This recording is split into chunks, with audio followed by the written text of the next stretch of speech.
भगवान ना नाम लेता नहीं है। तो भाई जतरा भी जतरा अपना छेकनी अपना धर्म का जो छोड़ी दूसरा धर्म मार्ग लग जाए तो गलत धर्म मार्ग घूम लगता ताकि हिंदू धर्म का लोग मानना भी भगवान का जो मानो, लेकिन जो अपना धर्म का जो छोड़ी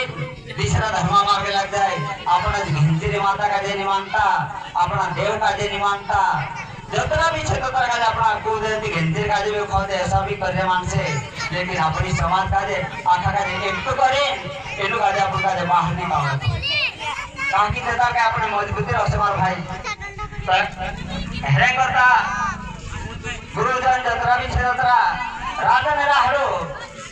गोविंदलाल बापू जैसा और अंशी बाबा जैसा संतो इस धरती पर अवतार ले लेना, इस धरती पर अवतार ले लेता तो फिर जो धर्म मार्ग लगी नजरी दे अपनी समाज का जो आदिवासी समाज भाले भाले थी तेरे पीछे रहती तेरे का जो गुरु अपना बीचमा प्रगट है गया ते अतिरिक्त समाज का जो अपना धर्म मार्ग लगा गया अगर ऐसा संत